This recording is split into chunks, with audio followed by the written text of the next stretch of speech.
মুহাম্মদ সাল্লাল্লাহু আলাইহি ওয়াসাল্লাম জিহাদের ময়দান থেকে আসতেছিলেন। যুদ্ধের ময়দান থেকে আসার পরে রাস্তা ঘেঁষে যখন তিনি যাচ্ছিলেন, এমন সময় দেখলেন একজন সাহাবীর মা দাঁড়িয়ে আছেন। আল্লাহ পাকের হাবিব দেখে বললেন, ও মহিলা, তোমার চোখের কোণা থেকে পানিগুলি বেয়ে বেয়ে পড়ছে। তুমি চিন্তা করো না, তোমার কলিজার টুকরো, বুকের ধন, চোখের মানিক আমার সাথে জিহাদের ময়দানে গিয়ে যুদ্ধের ভিতরে শাহাদাত বরণ করেছে। তুমি চিন্তা করো না, তোমার সন্তান যে শাহাদাত বরণ করেছে, আল্লাহ পাক তোমার সন্তানের ওসিলায় তোমাকে আর তোমার স্বামীকে বিনা হিসাবে জান্নাত দান করে দিবে।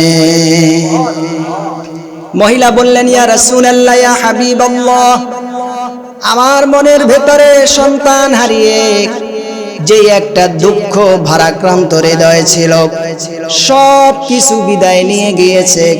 কারণ হচ্ছে দিন প্রতিষ্ঠা করার ক্ষেত্রে আমার কলিজার টুকরো যে সন্তান শাহাদাতের অমীয় সুধা লাভ করেছে, সে জান্নাতে পৌঁছে গেছে আপনার পবিত্র জবান মোবারকের ঘোষণা অনুযায়ী। আর তার কারণে আমি আরো বেশি শহীদের মা হিসাবে খেতাবে ভূষিত হয়ে সম্মানিত হয়েছি। ইয়া রাসূলুল্লাহ, ইয়া হাবিবাল্লাহ, ওই শহীদের মা হতে পেরে আমি অনেক নিজেকে গর্ব, আমি অনেক বেশি নিজেকে অগ্রাধিকার দিচ্ছি মনের ভেতরে। আমি শহীদের মা হয়েছি বলে আমার সন্তান হারার ব্যথা আর বেদনা অন্তর থেকে ধুয়ে মুছে চলে গেছে। আমার প্রিয় ভাইয়ারা, দ্বিতীয় নাম্বার হচ্ছে মুহাম্মদ সাল্লাল্লাহু আলাইহি ওয়াসাল্লাম তিনি ইরশাদ করেছেন, যেই সমস্ত মাতা পিতার ঔরস থেকে বিকলাঙ্গ কোনো সন্তান পৃথিবীতে আসে, যেই সমস্ত সন্তানের হাত নাই কিংবা পা নাই, প্রতিবন্ধী যে সমস্ত সন্তান পৃথিবীতে আসে, আল্লাহ পাকের হাবিব বলেছেন, এই প্রতিবন্ধী সন্তান দেখার পরে ওই সন্তানকে কোনো মেডিসিন দিয়ে মেরে ফেললো না, মাও মেরে ফেলে নাই, বিরক্ত প্রদর্শন করে নাই। ওই সন্তানের প্রতি মা আর বাবা আদর আর সোহাগ দিয়ে ভালো সন্তানের মতন তার লালন পালন করেছে। এই সন্তান যেদিন মারা যাবে, কিয়ামতের ময়দানে যেদিন সে উঠে যাবে রে, আল্লাহ পাকের হাবিব বলেন, তাকে যখন আল্লাহ পাক বিনা হিসাবে জান্নাত দান করে দিবেন, ওই সময় ওই সন্তান আল্লাহর কাছে বলবে, আমার জান্নাতের প্রয়োজন নাই, আমি জান্নাতের ভেতরে পদার্পণ করব না যতক্ষণ না পর্যন্ত আমার মার বাবাকে তুমি জান্নাত না দিবে। ইয়া রাসূলুল্লাহ, ইয়া হাবিবাল্লাহ, আপনার এই কলিজার টুকরো উম্মতদেরকে বলে দেন, তারা ওই সমস্ত মাতা পিতা অত্যন্ত দামি, অত্যন্ত সম্মানী, যারা প্রতিবন্ধী সন্তানদেরকে হেলাও তুচ্ছ না করে তাদেরকে সম্মান করবে, স্নেহ করবে, প্রেম আর ভালোবাসা দিয়ে লালন পালন করবে। রাসূলুল্লাহ বলেছেন, আল্লাহ পাক ওই সন্তানের সুপারিশের বিনিময় ওই মাতার পিতাকে বিনা হিসাবে জান্নাতের ব্যবস্থা করে দিবে। এজন্য বলা হয়েছে, কোন সন্তান যদি পাগল হয়, মনে করেন জন্মসূত্রে সে পাগল হয়ে গেল, তার বয়স 40, 50 কিংবা 60 গড়িয়ে 70-এর দিকে চলে গেল, এই মানুষটি বিকারগ্রস্ত থাকার কারণে যখন সে মৃত্যুবরণ করবে, তখন সে আল্লাহকে বলবে, আল্লাহ, আমার সেন্সলেস ছিল, আমার হুশ জ্ঞান মেধার কাজ ভালো ছিল না, কিন্তু আমি সন্তান হিসেবে আমাকে যারা লালন পালন করেছে, মেহেরবানি করে আপনি তাদেরকে মাফ করেন।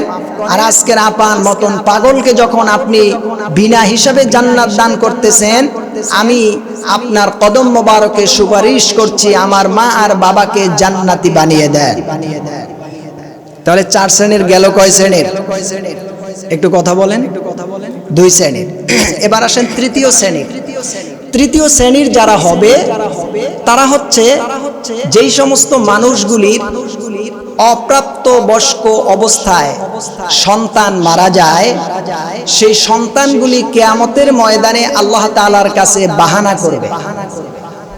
আল্লাহ তাআলা যখন হিসাব নিকাশের পরে কিয়ামতের কঠিন বিভীষিকাময় অবস্থা যখন শুরু হয়ে যাবে, সেই সময় আল্লাহ তাআলা এই মাসুম বেগুনা বাচ্চা যারা দুনিয়া ছেড়ে মারা যায় তাদেরকে আল্লাহ তাআলা বলবেন, তোমরা, আমি আল্লাহ তাআলা অর্ডার দিলাম, পারমিশন দিলাম, তোমাদের জন্য জান্নাত খোলা, তোমরা জান্নাতের ভিতরে প্রবেশ করো। তো বাচ্চাগুলি জান্নাতের দরজায় গিয়ে প্রবেশ না করে ঘোরাঘুরি করবে। আল্লাহ তাআলা ফেরেশতার মাধ্যমে জিজ্ঞেস করবে, আমার বান্দাদেরকে আমি পারমিশন দিয়েছি তারা যেন জান্নাতের ভিতরে প্রবেশ করে, কিন্তু তারা জান্নাতে প্রবেশ না করে এই জান্নাতের গেটের সামনে আজকের কঠিন থেকে কঠিন মহা বিভীষিকাময় অবস্থা চলছে। আশেপাশে কথা বলে কারা? এই আওয়াজটা একটু থামাতে হবে। এই সমস্ত বাচ্চাগুলি জান্নাতের গেটের কাছে দৌড়াদৌড়ি করবে, ঘোরাঘুরি করবে, মনে হবে যেন কি হারিয়েছে তা খুঁজতেছে।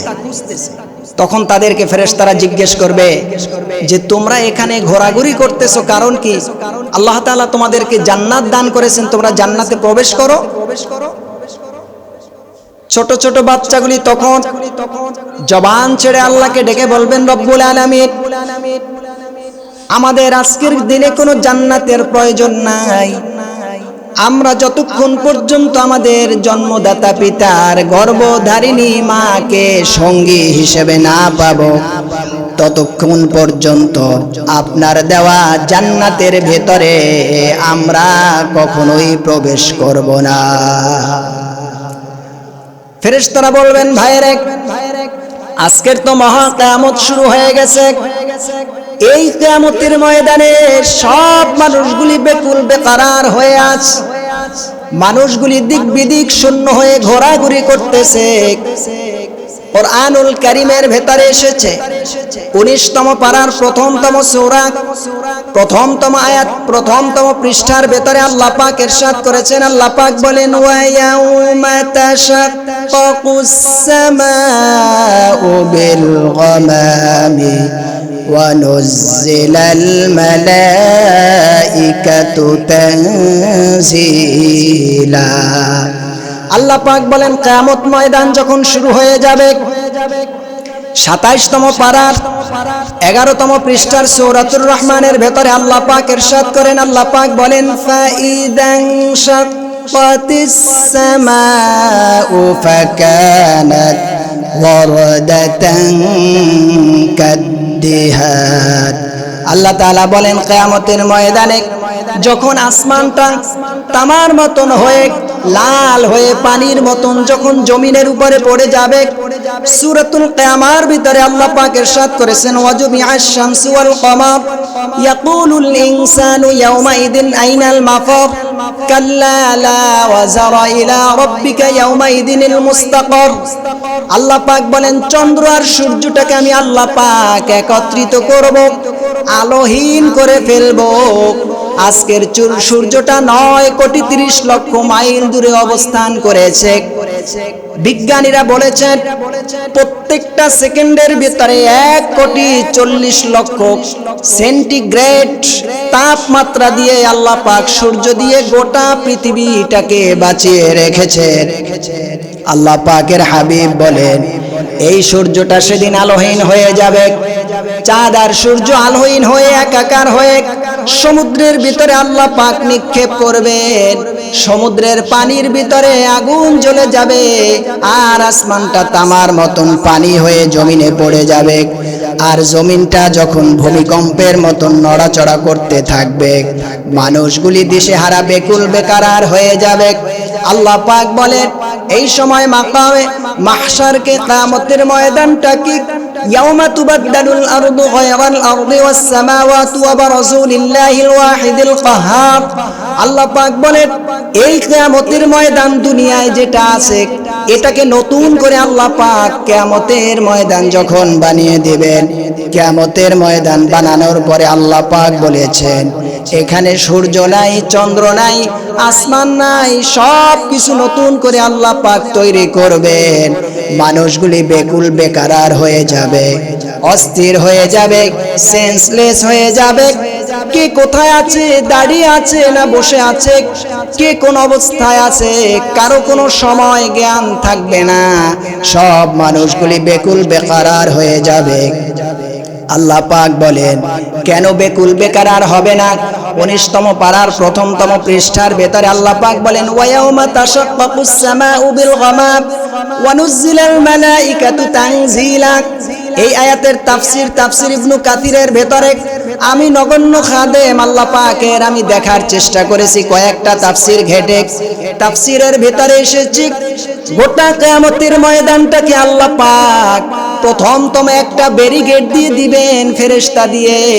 এই আয়াতের ভিতরে বলা হয়েছে গমাম, মাইনি ফেরেশতাদের একটা মেঘমালা দেখা দিবে।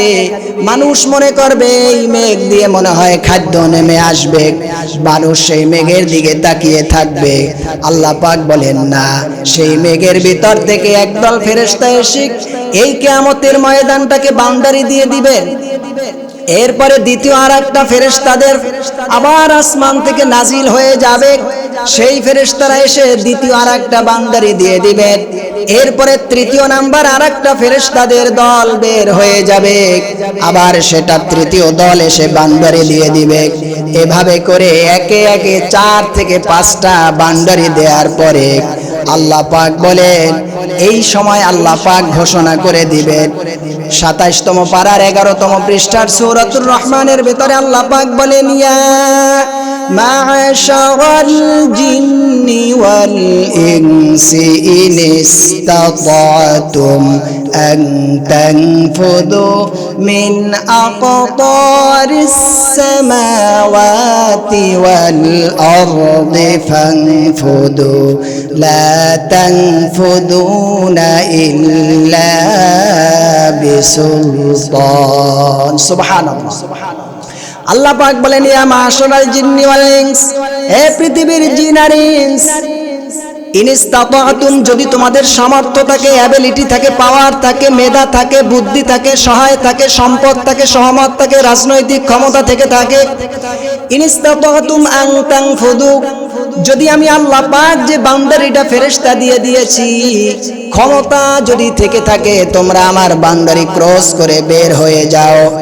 আল্লাহ পাক কিয়ামতের ময়দানে এই হুঙ্কার দিবেন, এই ঘোষণা দিবেন, আবার নিজের থেকে জবাব দিয়ে দিবেন, লা তানফুদুনা ইল্লা বিসুলতান। সুবহানাল্লাহ বলেন। আল্লাহ পাক ঘোষণা দিয়ে আবার তিনি এই কথার জবাব তিনি নিজে দিবেন, লা তানফুদুনা ইল্লা বিসুলতান। পারবে না, পারবে না। আমার পাহাড়ের উচ্চতা আর জমিনের নিম্নতা তুমি তোমার পায়ের আঘাত দিয়ে কোথাও আমার বাউন্ডারি ক্রস করে যেতে পারবে না। কারণ আসমান আর জমিন বলতে যা কিছু দেখো, আমি আল্লাহ যা কিছু দিয়েছি তা ছাড়া পৃথিবীতে দ্বিতীয় কোনো জমিন নাই, তোমরা যেতে পারবে না। পারবে? ওই যে বাচ্চারা ঘোরাঘুরি করতেছিল, আমি ওই জায়গায় যাচ্ছি আপনাদেরকে নিয়ে। আল্লাহ রাব্বুল আলামিন 30তম পারার 4তম পৃষ্ঠার সূরাতু আবাসার ভেতরে ইরশাদ করেন, আল্লাহ পাক বলেন, ইয়াউমা ইয়াফিরুল মারউ মিন আখিহি ওয়া উম্মিহি ওয়া আবিহি ওয়া সাহিবাতিহি ওয়া বানিহি। কিয়ামতের ময়দানে 5 শ্রেণীর মানুষের কাছে সাহায্যের জন্য যাবে। স্বামী তার স্ত্রীর কাছে সাহায্যের মুখাপেক্ষী হবে, স্ত্রী তার স্বামীর সাহায্যের মুখাপেক্ষী হবে, বন্ধু তার বন্ধুর মুখাপেক্ষী হবে, বাবা তার সন্তানের মুখাপেক্ষী হবে, সন্তান তার বাবার মুখাপেক্ষী হয়ে যাবে। পাড়া প্রতিবেশী আত্মীয় স্বজন একে অপরের দ্বারস্থ হয়ে যাবে।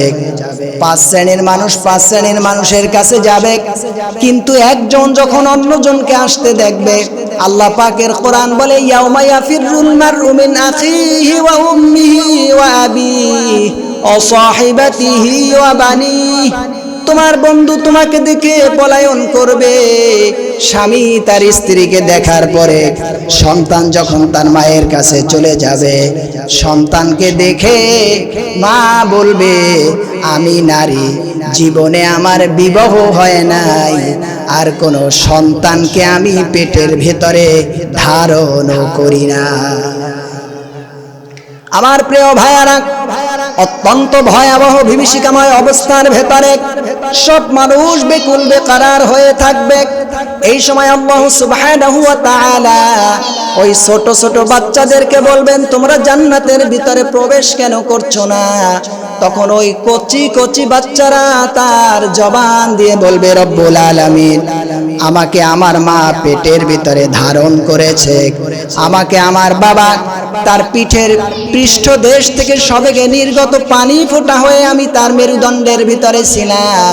আমার মা আর বাবা আমাকে নিয়ে এত বেশি কষ্ট করেছে, অনেক কিছু আমাকে নিয়ে স্বপ্নে দেখতে, আমি বড় হয়ে যাব, তাদের খেদমত করব, কিন্তু যখন কোনো কিছুই আমি করতে পারি নাই, মায়ের পেট থেকে মাত্র দুনিয়ায় এসেছি আর তুমি নিয়ে এসেছো, তোমার ডাকে সাড়া দিয়ে আমি চলে এসেছি। রব্বুল আলামিন, আমার আজকের কায়দা হয়েছে, কথা হয়েছে, যতক্ষণ পর্যন্ত আমার সেই অরিজিনাল মা আর বাবাকে আমি না খুঁজে পাবো, ততক্ষণ পর্যন্ত আমি তোমার আল্লাহর জান্নাতের ভিতরে প্রবেশ করব না।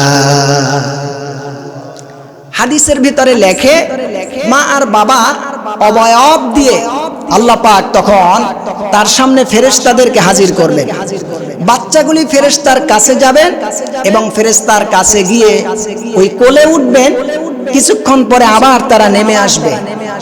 তখন আল্লাহ তাআলা জিজ্ঞেস করবে, ঘটনা কি? তোমরা কি তোমার মাকে পাও নাই, বাবাকে পাও নাই? ফেরেশতারা, ওই বাচ্চারা ফেরেশতাদের জবাবে, আল্লাহর জবাবে বলবেন যে, আল্লাহ, আমার মায়ের জন্মগ্রহণ করাকালীন সময় প্রত্যেকটা নারীর 32টি নারী ছেড়ার যন্ত্রণার একটা গন্ধ তার কলিজার ভেতরে ছিল। সুবহানাল্লাহ বলবেন না? আয় আল্লাহ তাআলা, আমার মায়ের বুকের ভিতরে আমার বাচ্চা হিসাবে প্রসব বেদনার পরে কলিজার টুকরো ফুটফুটে সন্তান আমাকে যখন কোলের কাছে পেয়েছিলেন, দুগ্ধ পান করাতে চেয়েছিলেন, ওই দুধের নাড়ি ছেড়ার একটা গন্ধ তার বুকের ভিতরে ছিল।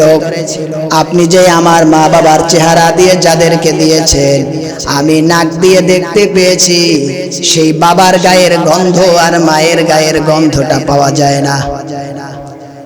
আল্লাহ তাআলা রব্বুল আলামিন, এই কলিজার ভেতরে আমি যখন গন্ধগুলি পাচ্ছি না, আমার বুঝতে বাকি নাই যে এরা আমার আসল মা বাবা নয়, এরা ডুপ্লিকেট মা বাবা।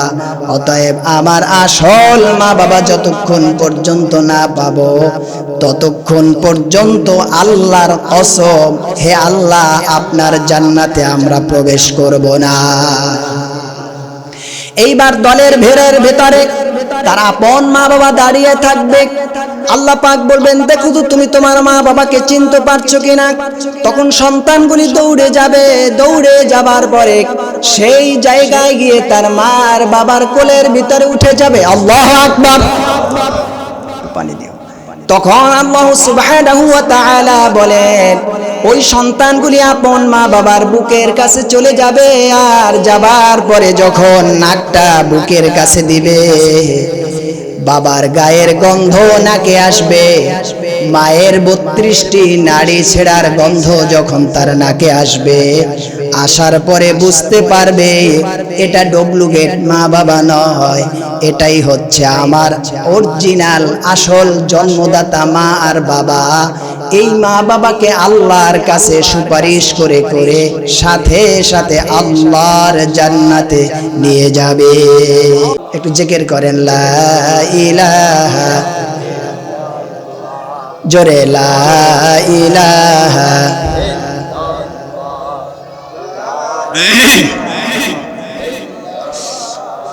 লা ইলাহা ইল্লাল্লাহ।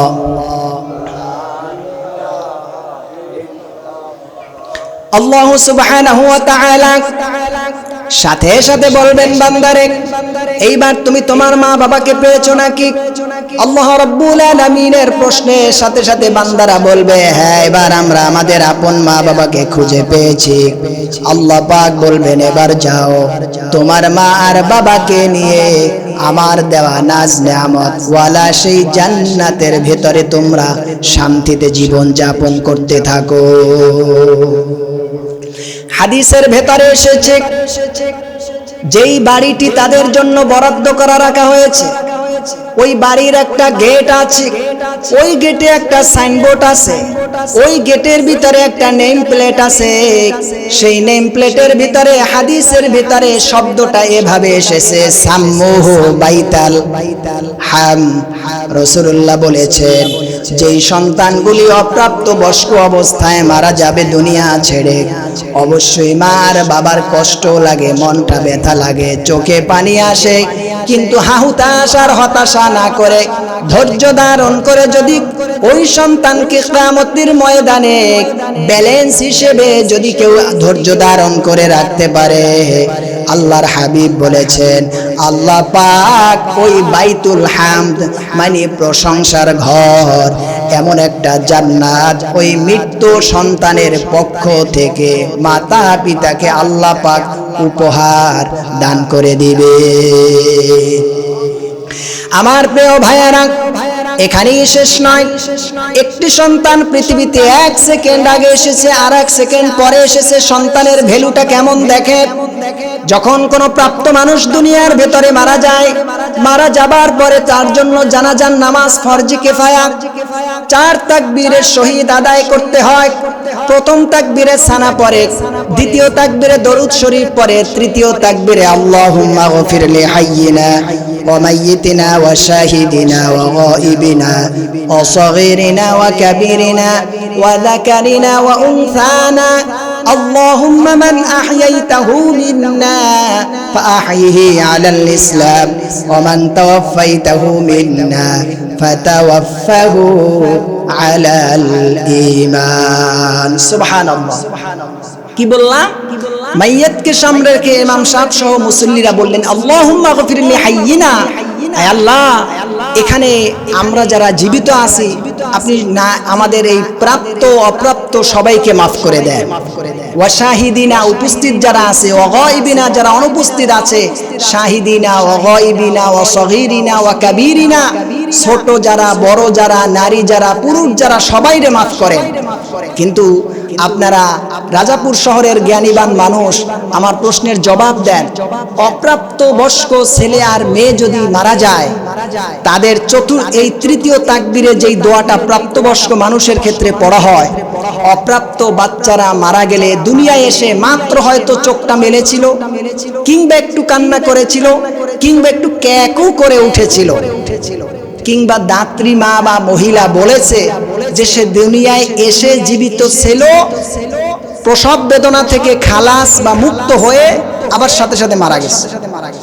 এমন ঘটনা আমাদের দেশে ঘটে কিনা একটু কথা বলেন। তাহলে এই সন্তানটার পাওয়ার কি?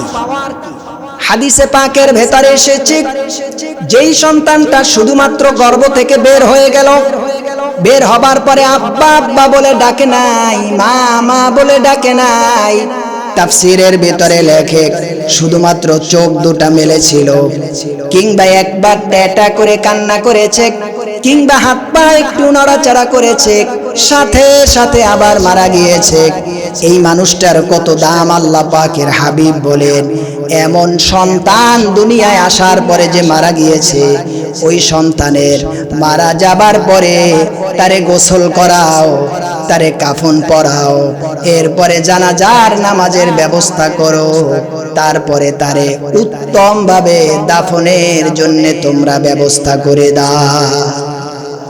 এখানে কি লুকানো ওই বিষয়টা আমি বের করার চেষ্টা করছি। এখানে বিষয় যেটি আল্লাহ পাক ঘটিয়েছেন বড়ই রহস্যময় লোক ঘটনা ঘটিয়েছেন, আর সেটি হচ্ছে আল্লাহ সুবহানাহু ওয়া তাআলা তিনি আমাদেরকে বুঝালেন, যেই বান্দা দুনিয়ায় এসেছে ততক্ষণিক আবার সে মারা গিয়েছে। 1 সেকেন্ড সময়কে কয়েক ভাগ করলে 1 মাইক্রো সেকেন্ড হয়। এক মাইক্রো সেকেন্ডকে কয়েক ভাগ করলে 1 ন্যানো সেকেন্ড হয়। বিজ্ঞানের ভাষায় ওই সেকেন্ডকে ভাগ করে মাইক্রো সেকেন্ডকে ভাগ করে ন্যানো সেকেন্ড যা ভাগে পড়ে, এতটুকুন সময় সন্তান যদি পৃথিবীতে সময় পায়, ওই সন্তানকে নাম রাখতে হবে, গোসল দেওয়াতে হবে, দাফনের জন্য কাফন পরাতে হবে, আর তার জানাজার নামাজে তৃতীয় তাকবীরের পরে প্রাপ্তবয়স্ক মানুষের জন্য যে দোয়া সেটা নয়, নতুন একটা দোয়া পড়তে হয়। এই দোয়াটা কেন পড়ে? মুহাদ্দিসিনে কেরামগণ উল্লেখ করেছেন, যদি অপ্রাপ্তবয়স্ক ছেলে হয় তাহলে তার জন্য তৃতীয় তাকবীরের পরে পড়তে হয় আল্লাহুম্মা জাআলহা লানা ফারাতাও ওয়াজআলহু লানা আজরাও ওয়া যুখরাও ওয়াজআলহু লানা শাফিআও ওয়া মুশাফফাআ।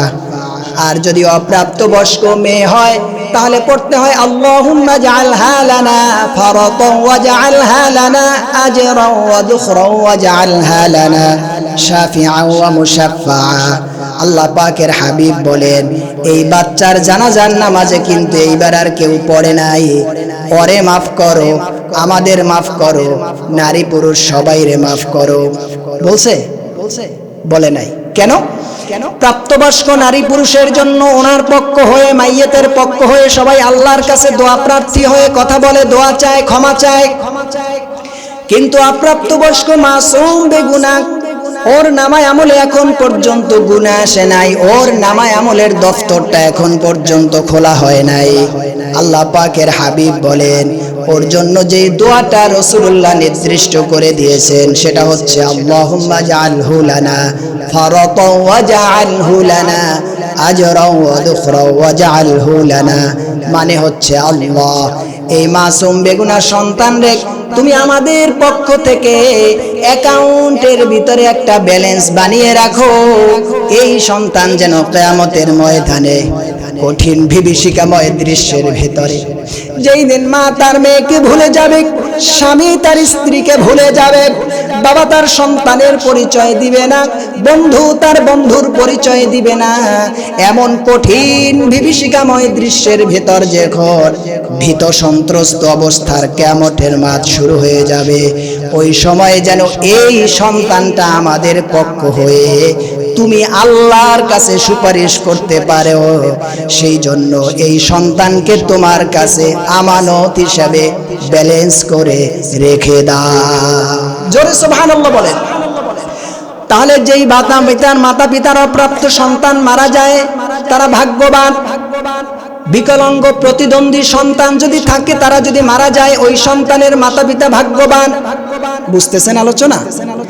আর প্রথম নাম্বারে বলেছিলাম, যেই সন্তানগুলি পৃথিবীতে আসার পরে অপ্রাপ্তবয়স্ক অবস্থায় মারা গেল, এই সন্তানের মাতা পিতাগুলি ভাগ্যবান। চতুর্থ নাম্বারে আল্লাহ পাকের হাবিব বলেছে, যেই সন্তানের মাতা পিতা একটা নেককার সন্তান বানাতে পারলো, পরে মাদ্রাসায় লেখাপড়া করালো, সে কোরআনুল কারীমের হাফেজ হয়েছে, কিংবা কোরআনুল কারীমের হাদিসুন নববীর দক্ষ যোগ্য কোন বিজ্ঞ আলেম হয়েছে, আল্লাহ পাকের হাবিব বলেন 4 নাম্বারের চতুর্থ প্রকারে আল্লাহ পাক বলেন, ওই কোরআনের হাফেজ বা আলেমের মাতা পিতাকে আল্লাহ পাক চিরস্থায়ী বিনা হিসাবে জান্নাতের ব্যবস্থা করে দিবে। কিভাবে করবে? আল্লাহ পাকের হাবিব মুহাম্মদ সাল্লাল্লাহু আলাইহি ওয়াসাল্লাম তিনি ইরশাদ ফরমান, মান ক্বরাআল কুরআনা ফাস্তাযহারাহু فأحل حلاله وحرم حرامه أدخله الله الجنة وشفعه في 10 من أهل بيته كلهم قد وجبت له النار। রাসূলুল্লাহ বলেছেন, যে কোরআন জানলো, কোরআন বুঝলো, কোরআন অনুযায়ী জীবনকে পরিচালনা করলো, আল্লাহ পাক বলেন তাদেরকে ওই সন্তানের মাতা পিতা সহ 10 জন যাদের নামে জাহান্নাম ওয়াজিব হয়ে গিয়েছে, তাদেরকে জাহান্নামটাকে ক্লোজ করে আল্লাহ পাকের অর্ডারে তাদেরকে জান্নাত সে সুপারিশ করে দিয়ে দিবে। শুধুমাত্র তাই নয়, اقرأ وارتقي ورتل كما كنت ترتل في الدنيا فإن منزلك عند آخر آية تقرأها আল্লাহ পাক কোরআনুল কারীমের 29তম পারার 15তম পৃষ্ঠার সূরাতুল মুজাম্মিলের ভিতরে ইরশাদ করেছেন আল্লাহ পাক বলেন ওয়ারাতিলিল কুরআনা তারতিলা ইন্না সানুলকি আলাইকা কওলান সাকিলা আল্লাহ পাক বলেন দুনিয়ার ভেতরে এই কোরআনুল কারীম শিখার জন্য শেষ রাতে মাদ্রাসার ভেতরে ওস্তাদের বেত্রাঘাত খেয়েছো, মাতা পিতার কাছে গিয়ে কম্বলের ভিতরে শীতের দিনে তুমি থাকতে পারো নাই। তোমার যে সন্তানগুলি ইংলিশ মিডিয়ামে লেখাপড়া করে, ভার্সিটিতে লেখাপড়া করে, স্কুল ডিপার্টমেন্টে লেখাপড়া করে, দুনিয়াবি যত সেক্টরে লেখাপড়া করে, তোমার বাসা বাড়িতে আসার পরে জাজিম আর কম্বল দিয়ে তুমি তাদেরকে ঘুম পড়িয়ে আরাম করে সাদরের ভিতরে রাখো। কিন্তু মাদ্রাসার ভিতরে যখন তারা লেখাপড়া করেছে, এই কনকনে শীতের শেষ রাত্রে উঠে এই মাসুম বেগুনা বাচ্চা যখন শেষ রাত্রে উঠে আমি আল্লাহর কোরআনুল কারীম তেলাওয়াত করেছে, আমি আল্লাহ এত খুশি হয়ে গেছি। এই সন্তান সহ ওর মাতা পিতা, ওর দাদা দাদি, ওর নানা নানি, ওর পাড়া প্রতিবেশী, এই সমস্ত মানুষকে আমি আল্লাহ পাক নিজ কৃপায় তাদেরকে তখন মাফ করে দিয়েছি। এভাবেই শেষ নয়, রাসূলুল্লাহ বলেছেন দ্বীনি তালিম বা দ্বীনি শিক্ষার গুরুত্ব কত শোনো। এই পৃথিবীর ভেতরে তুমি যখন ওযু করতে যাবে, ওযু করতে গেলে 4টা ওযুর ফরজ তোমাকে পূর্ণাঙ্গ করতে হয়। তুমি যদি 2 রাকাত নামাজ পড়তে যাও তাহলে 2 রাকাত নামাজে প্রায় 60টা মাসালা তোমাকে কমপ্লিট করতে হয়। তুমি যদি সুন্দরভাবে তাহারাত বা পবিত্রতা অর্জন করতে চাও, সেখানে তোমাকে কতটা দ্বীনের ইলম লাগে বান্দারে দেখো। রাসূলুল্লাহ বলেছেন তুমি যখন ওযুটা আদায় করতে যাবে, এই ওযুর ক্ষেত্রে মুহাম্মদ সাল্লাল্লাহু আলাইহি ওয়াসাল্লাম তিনি ইরশাদ করেছেন, বুখারী শরীফ প্রথম খণ্ড কিতাবুল ওযু 137 নম্বর হাদিস, عن أبي هريرة رضي الله تعالى عنه أنه قال قال رسول الله صلى الله عليه وسلم محمد صلى الله عليه وسلم তিনি বলেছেন إن أمتي يدعون يوم القيامة غرا محجلين من آثار الوضوء فمن استطاع منكم أن يطيل غرته فليفعل। রাসূলুল্লাহ বললেন কিয়ামতের ময়দানে কঠিন বিভীষিকাময়ের দৃশ্যের ভেতরে মানুষগুলি পানি পানি বলে যখন চিৎকার করতে থাকবে, তখন আমি রাসূল সবার আগে হাউজে কাউসারের কাছে চলে যাব।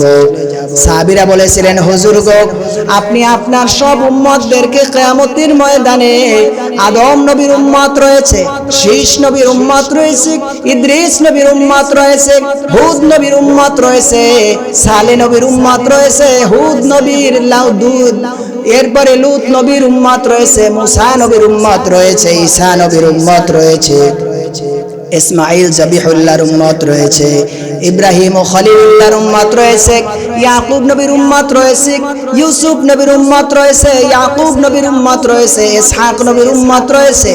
এত এত নবীদের ভিতরে আপনি মুহাম্মদ সাল্লাল্লাহু আলাইহি ওয়াসাল্লাম খাস উম্মতদেরকে আপনি কিভাবে চিনবেন? কারণ হচ্ছে সব মানুষের একটা আইডেন্টি কার্ডের প্রয়োজন আছে, আছে কি নাই? কথা বলেন। মনে করেন রাজাপুরের ভেতরে সব মানুষ তো রাজাপুরের না, কিছু বহিরাগত মানুষও রাজাপুরে বসবাস করে, ঠিক কিনা? তাদের গায়ে তো বহিরাগত রাজাপুরি লেখা নাই, কিভাবে বুঝবেন সে রাজাপুরের বাহিরের আউটসাইডের মানুষ? তার একটা জাতীয় পরিচয় পত্র আছে। এই রাজাপুরের ভিতরে কেহ আছে মুন্সিগঞ্জের মানুষ বসবাস করে, কেহ আছে জালকাঠির মানুষ বসবাস করে, কেহ আছে মেহেন্দিগঞ্জের মানুষ বসবাস করে। এই মানুষগুলিকে আপনি ভিন্ন ভিন্ন ভাবে যদি বুঝতে চান, তাহলে তার আইডেন্টি বা ন্যাশনাল কার্ড দেখলে আমি চিহ্নিত করতে পারবো, ঠিক কিনা বলেন?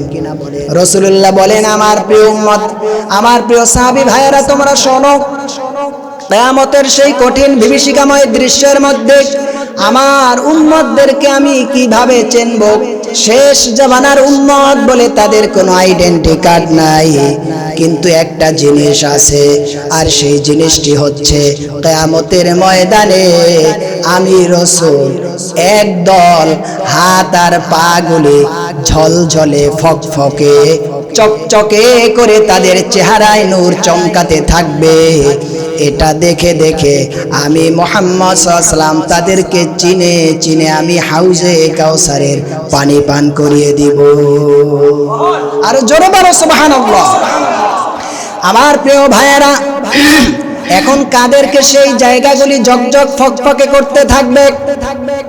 এই হাদিসের ব্যাখ্যার ভিতরে মুহাদ্দিসিন ইকরামগণ উল্লেখ করেছেন, হুররাম মুহাজ্জালিনা মিন আসারিল ওযু, যেই সমস্ত মানুষ ওযু করে, ওযুর সময় যেই সমস্ত মানুষ হাতগুলি ভালো করে ধৌত করে কোনু পর্যন্ত পানিগুলি ভালো করে পৌঁছায়, এরপরে মাথাগুলি যথাযথভাবে মাসে করে, চেহারায় পানিগুলি ভালো করে ধৌত করে, দুই হাতের দুই পায়ের টাকনু সহ গিড়া যখন ধৌত করে, রাসূলুল্লাহ বলেছে এই জায়গাগুলি আমার উম্মতের জন্যে সাদা ঝকঝকে ফকফকে কিয়ামতের ময়দানে থাকবে, যাতে করে তাদের চিনে চিনে আমি রাসূল আমার আল্লাহ জান্নাত দান করে দিতে পারবো।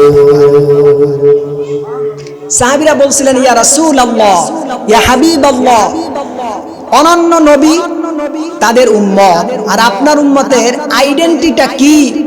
রাসূল পাক সাল্লাল্লাহু আলাইহি ওয়াসাল্লাম তখন বলছেন, ও আমার প্রাণ প্রিয় সাহাবী ভাইয়েরা, তোমরা শোনো, আল্লাহ পাকের হাবিব বলছেন গুররাত, মনে করো তোমরা যদি একটি মাঠের ভেতরে হাজারো লাখো এক রঙের লাল ঘোড়া থাকে কিংবা কালো রঙের ঘোড়া থাকে, কিন্তু তার ভেতরে যদি এক শ্রেণীর একটা ঘোড়া থাকে যার কপালটা সাদা চানওয়ালা, এবং মুহাজ্জালিন বলতে মুহাদ্দিসিন ইকরামগণ বলছেন যেই ঘোড়ার হাঁটু থেকে পায়ের গোড়ালি পর্যন্ত সাদা থাকবে, মুহাম্মদ সাল্লাল্লাহু আলাইহি ওয়াসাল্লাম বলছেন, হে আমার সাহাবীরা তোমরা বলো তো, এমন যদি কপালওয়ালা সাদা চান আর পায়ের গোড়ালি যদি সাদা থাকে, তাদেরকে কি তোমরা অসংখ্য অগণিত সব ঘোড়ার ভেতরে তাদেরকে কি নিয়ে আসা খুঁজে বের করা সম্ভব? তখন সাহাবীরা বললেন, জি হুজুর, অবশ্যই সম্ভব। রাসূল পাক সাল্লাল্লাহু আলাইহি ওয়াসাল্লাম বললেন, তাহলে কিয়ামতের ময়দানে আদম থেকে ঈসা পর্যন্ত যত নবী আর রাসূল এই দুনিয়ার ভেতরে ধরাদমে তাশরিফ আনবেন আর এসেছিলেন, কিয়ামত পর্যন্ত আসবে, সব উম্মত এক জায়গায় থাকবে, কিন্তু আমি মুহাম্মদ সাল্লাল্লাহু আলাইহি ওয়াসাল্লাম আমার উম্মতের ওযুর জায়গাগুলি এত ঝকঝকে ফকফকে দেখবে, ওইটা আলো নূরান্বিত হবার কারণে সেটা দেখে দেখে আমি আমার আল্লাহর জান্নাতে তাদেরকে পৌঁছে দিতে পারবো। কত বাজে? বাজে কত?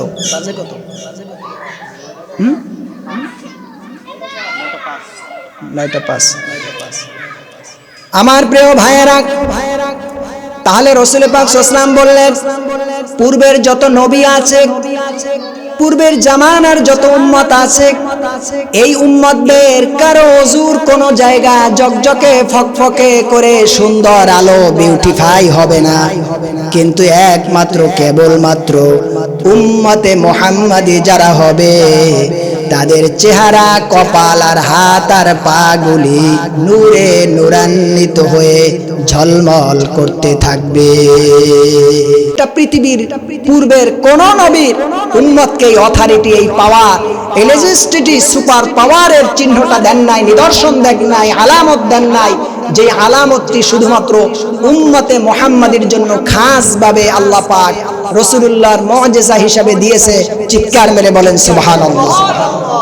আমার প্রিয় ভাইরা, আমি বলছিলাম, এই যে আপনি ওযু করবেন, এই যে জানাজার নামাজ পড়বেন, এই যে জোহরের নামাজ পড়েছেন, আসরের নামাজ পড়েছেন, সালাতুল মাগরিবের নামাজ পড়েছেন, এই সকল নামাজ পড়তে আর ওযু করতে দ্বীনি ইলমের শিক্ষা লাগে কি না?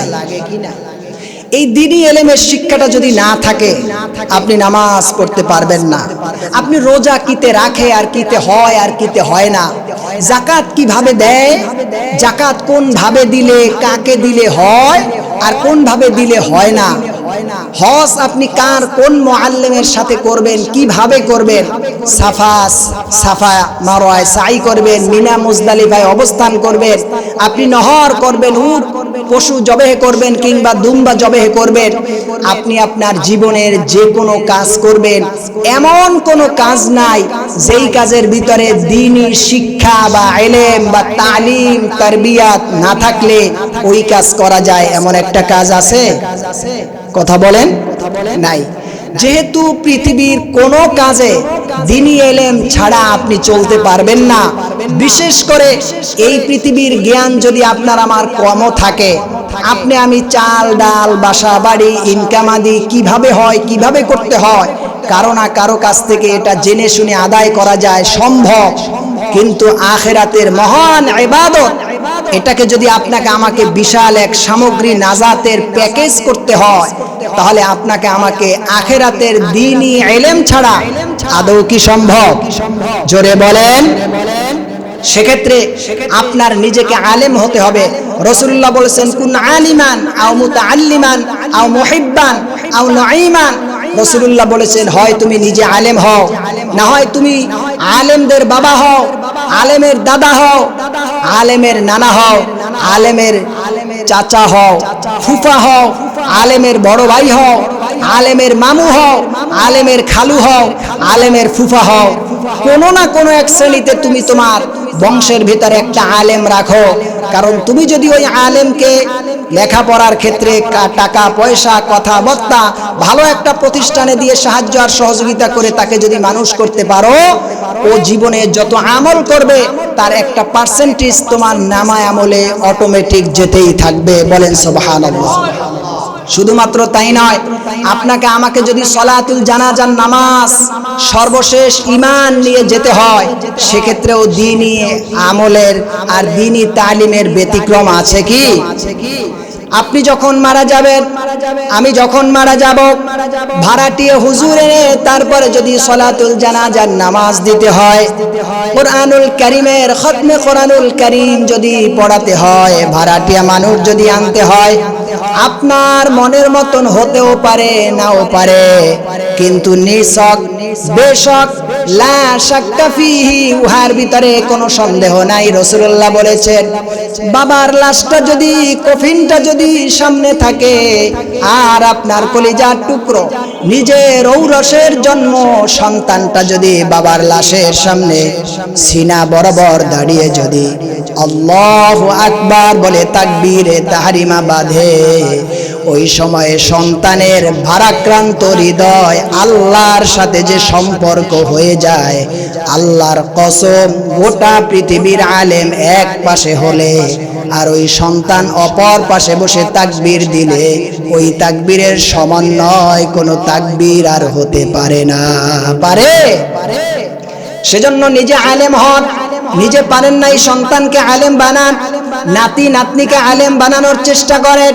কারণ হচ্ছে আমার প্রিয় ভাইয়েরা, এই সন্তান এমন একটা জিনিস, আপনি যখন মারা গেছেন, আপনার আমার সামনে যত মুরব্বীরা আছেন, আপনি যখন বাসা বাড়িতে আসেন ব্যস্ততায় কবর জিয়ারতের সময় পান না, কিন্তু আপনার বংশে যদি কোনো আলেম থেকে থাকে, সে বাড়িতে আসার পরে সর্বপ্রথম গোরস্থানে যাবে।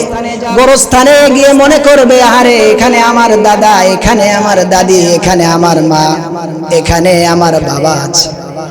মনের ভিতরে বড় বারাক্রান্ত হৃদয় নিয়ে কবরের চারিধারে হাঁটবে আর আসসালাতু আসসালামু আলাইকা বলে কবরবাসীকে সালাম প্রদান করবে। ওই সময় সে সূরা ফাতিহা ইখলাস পড়বে।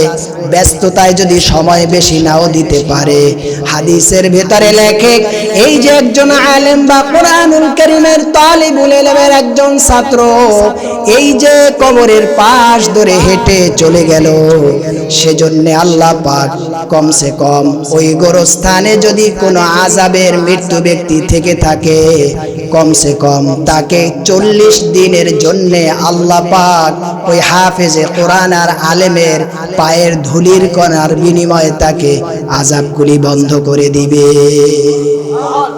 সেজন্য দ্বীনি তালিম, দ্বীনি শিক্ষা, দ্বীনি মাদ্রাসার বিকল্প নাই। বর্তমান সময়ের সন্তানগুলি হাইজাকার হয়ে যাচ্ছে, মাস্তান হয়ে যাচ্ছে, ছিনতাই ধর্ষণকারী হয়ে যাচ্ছে, আর টাচ মোবাইল নামের গজব এসে বর্তমান সময় ছেলে আর মেয়েদের চরিত্রগুলি লুণ্ঠন হয়ে যাচ্ছে। শুধু কি তাই? নিশ্চয়ই নয়। আপনার পকেটের ভেতর থেকে সন্তান টাকা নিয়ে মাত্র বয়স 6-7 বছর, 8 বছর, 9 বছর, এই সন্তান আপনার পকেট থেকে টাকা নিয়ে সে ইয়াবা খায়, সে বাবা খায়, সে ফেন্সিডিল খায়, খায় কি খায় না? আবার মেজাজটা খারাপ করে মদ গাঁজা খেয়ে এসে মায়ের সাথে আর বাবার সাথে বুড়ো কঞ্চিত করে চোখকে বড় করে বেয়াদবের মতন আচরণ করে। ঠিক কিনা বলেন? এই সন্তানের জন্য আপনি জীবন বিলীন করে দিলেন, কিন্তু একটা সময় এই সন্তানরাই আপনাকে আমাকে বৃদ্ধ বয়সে, খুব বেশি সময় লাগবে না, বৃদ্ধ বয়সে এরাই আপনাকে আমাকে বৃদ্ধাশ্রমে রেখে আসবে। ঠিক কিনা বলে? কিন্তু আমার প্রিয় ভাইয়েরা, বাংলাদেশের পরিসংখ্যান বলছে, কয়টা বাজে? সময় হয়ে গেছে? হ্যাঁ, আমার প্রিয় ভাইয়েরা, বাংলাদেশের পরিসংখ্যান বর্তমান বলছে বৃদ্ধাশ্রমে যেই পরিমাণে বৃদ্ধ বাবার মাকে রেখে আসা হচ্ছে, এখন পর্যন্ত আলেম ওলামার কোনো আইডেন্টিফাই পাওয়া যায় না যে আলেম ওলামা তার মা বাবাকে বৃদ্ধাশ্রমে রেখে এসেছে। যত বৃদ্ধাশ্রমে মার বাবার চোখের পানি পড়ে, তাদের সবার ইতিহাস আমার ছেলে বুয়েটে পড়ে, চুয়েটে পড়ে, কুয়েটে পড়ে, ডুয়েটে পড়ে। আমার ছেলে বিভিন্ন ইংরেজি দুনিয়ায় শিক্ষায় শিক্ষায়িত হয়ে আছে। আমার সন্তানদেরকে আমি এত এত লেখাপড়া করিয়েছি। আপনি কি জানেননি আমার প্রিয় বাবা যারা আছেন, বৃদ্ধ বয়সে একটা দাদা চায় তার নাতি তার কাছে এসে বলুক দাদা কেমন আছেন, সে সুস্থ হয়ে যায়। সুবহানাল্লাহ বলেন। একটা নাতি নাতনি কাছে এসে শুধুমাত্র যদি বলে দাদি আপু কেমন আছো, নানার কাছে গিয়ে যদি বলে নানা ভাই আপনি কেমন আছেন, কোলের ভিতরে যদি নাতি একটু আদর দেয়, দাদার আর দাদি নানার নানির দুর্বল শরীরটা শক্তিশালী হয়ে যায়। কিন্তু এমন পড়া কপাল পোড়া হয়ে গেছে সন্তান, ইংলিশ মিডিয়ামে লেখাপড়া করেছে, ওই সন্তান মা বাবার বৃদ্ধ বয়সে যখন খেদমত প্রয়োজন হয়েছে, এই বৃদ্ধ বয়সেই তাকে বৃদ্ধাশ্রমে রেখে এসেছে। আমার প্রিয় ভাইয়েরা, সেজন্য মুহাম্মদ সাল্লাল্লাহু আলাইহি ওয়াসাল্লাম যা সুনানে তিরমিজির ভিতরে হাদিসটি এসেছে, ওয়ান আবি দারদা রাদিয়াল্লাহু তাআলা আনহু আন্নাহু قال سمعت رسول الله صلى الله عليه وسلم من سلك طريقا يلتمس فيه علما سلك الله له به طريقا إلى الجنة وإن العالم يستغفر له من في السماء والأرض حتى الحيطان في جوف الماء। আল্লাহ পাকের হাবিব বলেছেন, যেই মানুষ দুনিয়ার ভেতরে চলার জন্য, দ্বীনি ইলম শিক্ষা গ্রহণ করার জন্য বাসা বাড়ি ছেড়ে মাদ্রাসায় গেছে, এখনো ভর্তি হয় নাই, হুজুরের কাছে এসে শুধুমাত্র দেখা করে বলতেছে হুজুর আমি আপনার মাদ্রাসায় লেখাপড়া করতে চাই, ভর্তি হতে চাই, হাদিসের ভিতরে লেখে এখনো ভর্তি হয় নাই, শুধু ভর্তি হবার জন্য গার্ডিয়ান দাদা দাদি বা নানা বা বাবা বা মা সন্তানকে নিয়ে এসেছে দ্বীনি তালিমি প্রতিষ্ঠানে শুধুমাত্র ভর্তির জন্য নিয়ে আসার কারণে ওর প্রত্যেকটা কদমের বিনিময়ে ওই গার্ডিয়ানের জীবনের, আর সন্তান যদি প্রাপ্তবয়স্ক হয়ে থাকে তার ঘাড়ের ভেতর থেকে 1 বছরের গুনাহগুলি আল্লাহ পাক মাফ করে দিতেই থাকে। মুহাম্মদ সাল্লাল্লাহু আলাইহি ওয়াসাল্লাম তিনি ইরশাদ করেছেন, এই যে আলেম ওলামা তারা যখন দুনিয়ার ভিতরে পদচারণা করে চলাফেরা করে, আল্লাহ পাকের হাবিব বলেছে তাদের জন্য কিয়ামতের ময়দানে আল্লাহ রাব্বুল আলামিন জান্নাতের ভেতরে এক একটা বড় বড় শহর তাদের নামায় আমলের ভিতরে আল্লাহ পাক রিজার্ভ করে দিতে থাকে। আমার প্রিয় ভাইয়েরা, এই সন্তান যখন পৃথিবীতে লেখাপড়া করার জন্য মান সালাকা তরিকান ইয়ালতামিসু ফীহি ইলমান সাহালাল্লাহু লাহু বিহি তরিকান ইলাল জান্নাহ, আল্লাহ পাকের হাবিব বললেন এই যে দ্বীনি ইলম শিক্ষার জন্য মাদ্রাসায় গেল, আপনার বয়স হয়েছে বেশি, আপনি মাদ্রাসায় ভর্তি হতে পারছেন না, কোনো বিজ্ঞ আলেমের হাতে বায়াত গ্রহণ করে তার কাছে দ্বীনি ইলম শিক্ষা গ্রহণ করছেন, কিংবা তালিম তরবিয়াতের মাধ্যমে দ্বীনি শিক্ষা গ্রহণ করছেন। আল্লাহ পাকের হাবিব বলেন জান্নাতের রাস্তা সহজ করার মানে কি? মুহাদ্দিসিন ইকরামগণ এই হাদিসের ব্যাখ্যার ভিতরে বর্তমান সময়ে তারা শারহের ভিতরে ব্যাখ্যা গ্রন্থে উল্লেখ করেছেন। মুহাম্মদ সাল্লাল্লাহু আলাইহি ওয়াসাল্লাম বলেন দুনিয়া থেকে জান্নাতের যত রাস্তা আছে যাওয়ার সহজ পথ, এই দুনিয়ায় বসে দ্বীনি ইলম শিক্ষা গ্রহণের জন্য যত পথ আর মত আছে, এই হাঁটাহাঁটির পথগুলাকে কিয়ামতের ময়দানে মিজানের পাল্লায় দিয়ে জাহান্নাম থেকে তাকে নাজাত দেওয়ার জন্য দুনিয়ার তলিবুল ইলমের পায়ের তলার স্পর্শিত রোডগুলারে দিয়ে জান্নাতের রাস্তাটাকে সহজ করে দিবে। আমার প্রিয় ভাইয়েরা, ওয়া ইন্নাল আলিমা ইস্তাগফির লাহু মান ফিস সামাই ওয়াল আরদ, রাসূলুল্লাহ বলেছেন হাত্তাল হিতানু ফি জাওফিল মা, গর্তের ভিতরে যতগুলি পিপিলিকা আছে আর সমুদ্রের অতল গহ্বরে যত মাছগুলি পাখা আল্লাহর হুকুম ছাড়া নাড়ায় না, এমন সন্তানগুলি যারা দ্বীনি তলিবুল ইলম হিসাবে মাদ্রাসার ভিতরে দর্স নিতে থাকে ওস্তাদের কাছে, রাসূলুল্লাহ বলেছেন ওই তলিবুল ইলম শিক্ষার্থীর জন্য সমুদ্রের ভিতরের মাছ আর গর্তের পিপিলিকা পর্যন্ত আল্লাহর কাছে ক্ষমা ইস্তিগফার প্রেরণ করতে থাকে। শুধুমাত্র তাই নয়, লা তাদউ আজনিহাতাহা রিদাল লিতালিবিল ইলম, রাসূলুল্লাহ বলেছেন তালিবুল ইলম যখন মাদ্রাসার ভিতরে যায়, রোটে ঘাটে হাঁটা চলার সময় আপনার সন্তানের পায়ের নিচে জুতা, জুতার নিচে ধুলা, ধুলার নিচে আছে রোট। মুহাম্মদ সাল্লাল্লাহু আলাইহি ওয়াসাল্লাম বলেছেন তোমরা দেখো পায়ের নিচে জুতা, জুতার নিচে ধুলা, ধুলার নিচে রোট। আসলে রোট নয়, ওর পায়ের নিচে আল্লাহর তৈরি নূরের ফেরেশতা আছে, যারা তাদের নূরের পাখাগুলি পরগুলি ওই ফেরেশতা ওই তলিবুল ইলমের পায়ের নিচে বিছিয়ে দেয়।